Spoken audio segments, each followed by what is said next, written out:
Check the mic and make sure it sound right, boys.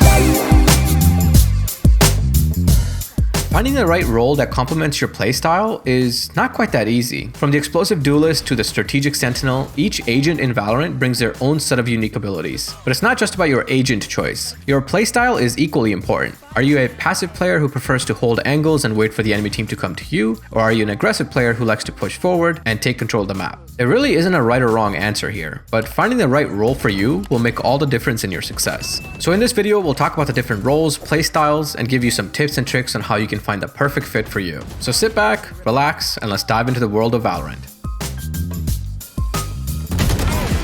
Currently, there's 4 categories of roles: Duelist, Initiators, Controllers, and Sentinels. Now, since each role has its own strengths and weaknesses, you want to make sure you have one of each for a good team comp. And for the 5th, you can either have an extra Duelist or an Initiator depending on the map.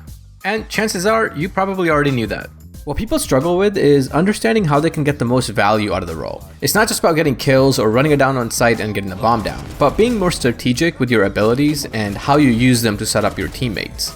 Starting out with the Initiator role. No matter what map you're playing on, or whether you're on attack or defense half, Initiators have the ability to get you information. It means that you don't have to blindly push a site. If you can get the information before pushing onto site, you have a higher chance of winning. As the Initiator player on the team, you should always be pushing to get information and help your duelist clear different parts on the map. And speaking of Duelist, it's one of the most misunderstood roles in the game. People think that Duelists need to be top fragging and getting all the kills in the game. That's not really true. Instead, a good Duelist creates room for the team. Using your abilities, you can push out and take first engagements in the game. More importantly, you're creating space for your team to follow. Now, if you have good aim and movement, you're more likely to win the first engagements, getting more kills and top fragging. But what's really important is you pushing out, clearing angles, and taking different parts of the map.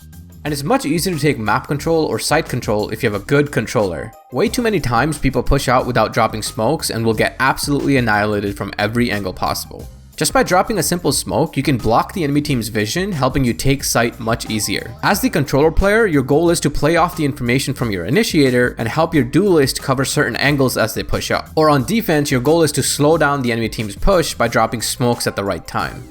And lastly, we have the Sentinel. It's a role that's designed to be more defensive. Your goal isn't to make flashy plays. Instead, on attacking half, you're watching your team's flank, and on the defense half, you're anchoring a site. As the attackers, it's incredibly frustrating playing against a good Sentinel player, because you never know where they're setting up their trips and where they're holding the angle.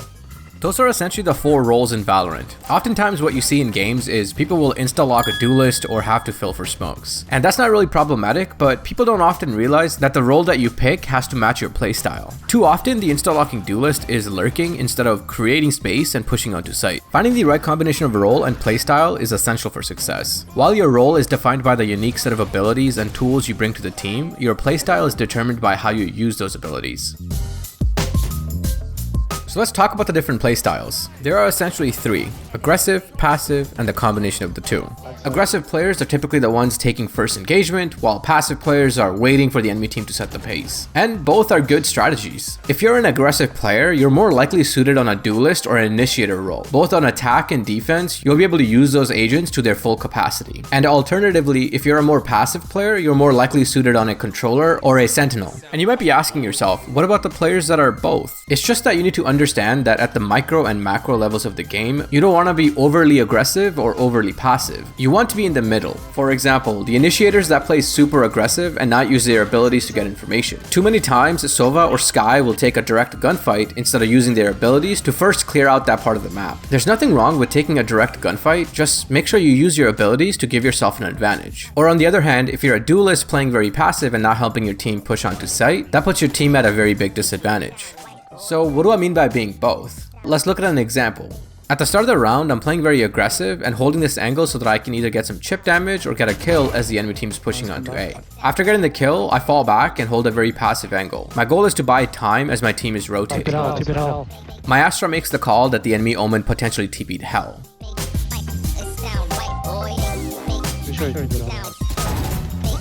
And at this point, my team has rotated onto site and I go back on the aggressive. Most likely the enemy team is pushing from long as well as short. My goal is to fight for one of those choke points and potentially disrupt the enemy team's push. In this last aggressive push, I'm able to get the kill on the Yoru before being traded out by the Reyna, but I've put my team at a big advantage here, not only getting 3 kills but also getting the information on the last 2.